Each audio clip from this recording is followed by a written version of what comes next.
5K challenge started the end of November.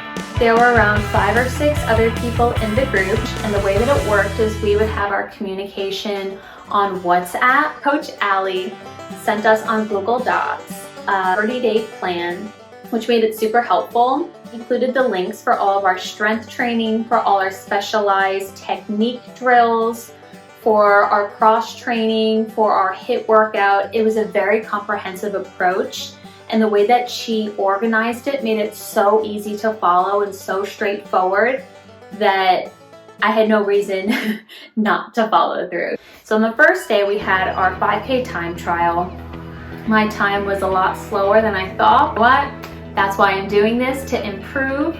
I believe it was 28:48. Average pace was 9:15. This is the first time I had ever raced a 5K before. Today is day 10 of the Runner Faster 5K challenge. Today we have 3.5 miles at conversational pace, and then we have strides. In the training program, I did strides for the first time. I didn't even really know what strides were. I had to watch the video defining what it was. So strides help you more for when you're trying to improve your speed. So you have like 20 seconds is what I usually practice it in, 20-second bursts.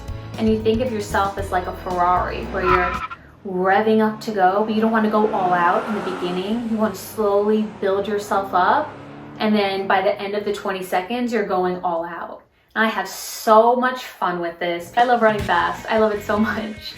That's something that I still use to this day. Whenever I would have a race coming up, I'm doing any speed training, I'll always include some strides during my warm-up. We also had back-to-back intervals, which I don't recommend unless you're working with a run coach or you're an experienced runner.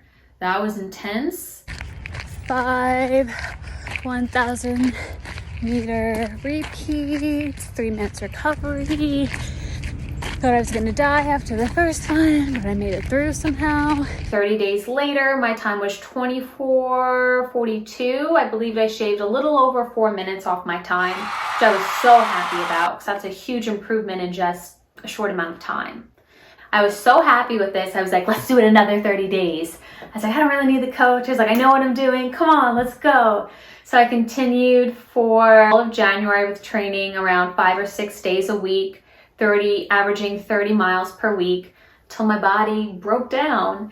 It was 3 or 4 days, I think 3 days. 3 days before my race, I had signed up for an official 5K in February. It was on a Saturday. On Wednesday, I started getting sick. To make a long story short, I had overtrained, and I didn't know that because I had never overtrained before. I didn't know what my body was able to handle and what it couldn't until you realize your shortcomings. I took 3 or 4 days off from that. My body recovered. I don't want to say it recovered pretty quickly because it took a long time. It took around 2 to 3 months, well, between 2 and 3 months for my heart rate to fully recover from both the overtraining and the COVID. I don't know which one did more damage or it was the combination of both. But I record my resting heart rate every single day, so I can just see the fluctuations, the improvements over time. I can see the effect that the training is having on me, the amount of stress that my body is able to recover from, and what's taking longer. So I feel like those are so important, especially when you're on coach. Next week I was back to training. I was able to train for about 2 more weeks, and then I had my next race. So I wasn't just gonna let that one go. I was like, all right, this time, instead of doing a 5K, because there were no 5Ks available, I ended up signing up for a half marathon. My last half marathon, again, remember that was November before I had started consistently training. Let's see what we can do. My average time, 2:30, and then 3 months later, I ran my first sub 2-hour half. And I had a lot of things go wrong with that one, but I have a whole recap video if you're interested. After that, I continued training, focusing on my speed. And I ended up getting severe strep throat and then a viral infection. That took me out for a while. That took me out longer than COVID did. That was really, really bad. My body was able to recover. I was back out there trying to get my miles in, working on improving, making up for lost time. So I was so worried about everything that had just built up. I didn't want to lose it. And then I ended up getting injured. And then I had this injury that I didn't really know what it was. I thought it was just something more mild. It was something way more serious. And I thought just cutting back on my runs was enough for me to heal. I had learned that was not. I also needed to be improving the foundation. So once you start adding in more miles and not doing strength training, your body isn't able to, unless you have already built up that strength, your body isn't able to support you at that mileage. My first official 5K, finally, right?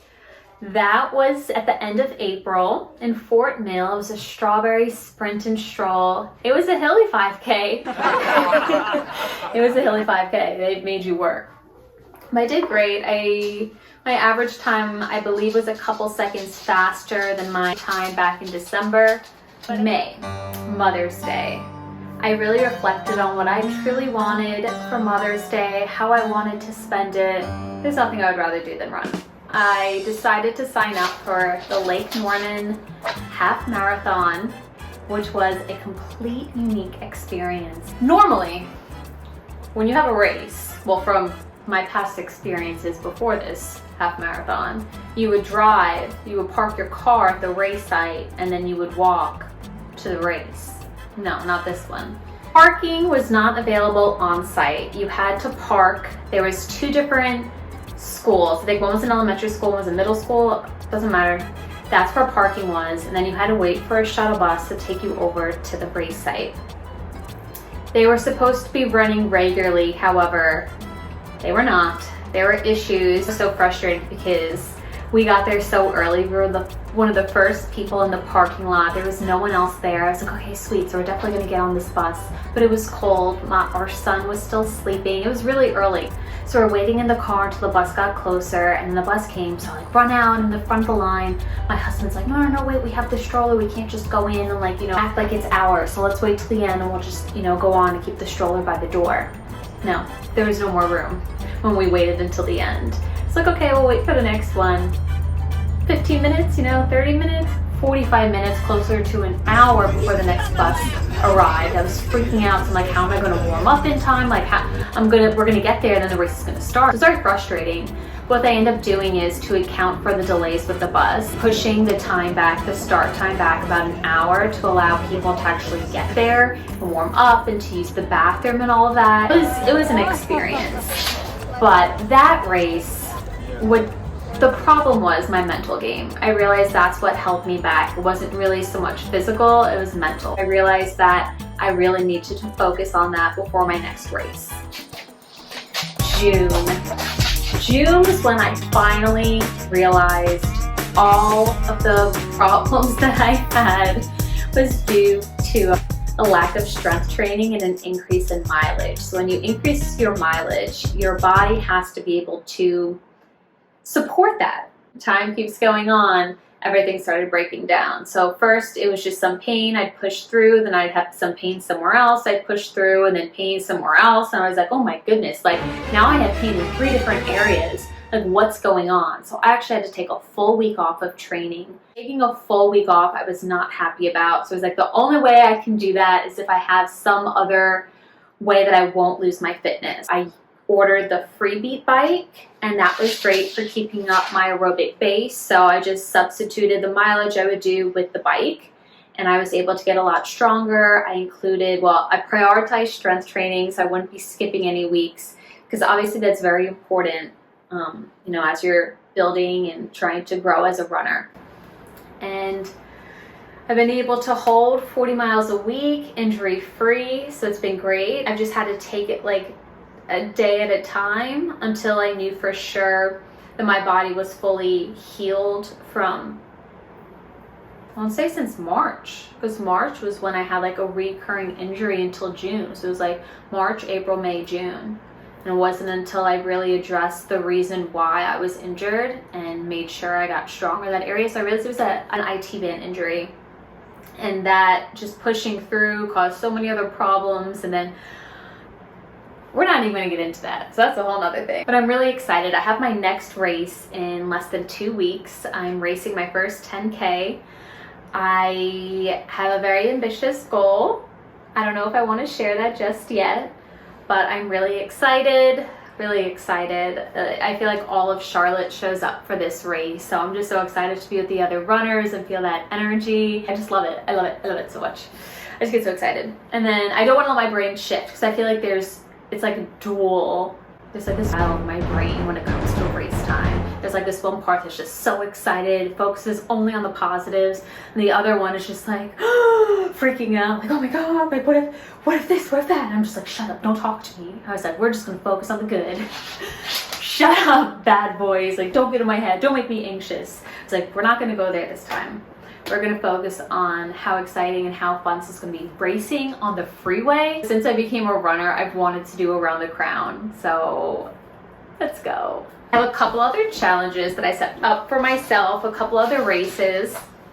So Labor Day weekend is Around the Crown 10K, and then I have a self-imposed birthday challenge that I'll be sharing with you guys in a little bit. I'm really excited about, but I'm not gonna reveal anything unless you follow me on Instagram, then you already know. But I'll go more into detail about that in my next video. And then I have my sub 20 5K. That's something, a personal milestone I really want to hit this year is the sub 25K. I feel pretty confident I could do it right now, but I wanted to wait until after my birthday to find a good race for that. So that one is going to be taking place at the airport. I was like, that's so cool. So I'm really excited about that too. It's going to be very memorable, regardless of whether or not I hit my goal, but I think I will. That was me! Thank you for watching. If you like what you saw, hit the subscribe button, hit the like button. I still don't know how this whole YouTube thing works, but appreciate you, appreciate your time. See you next time.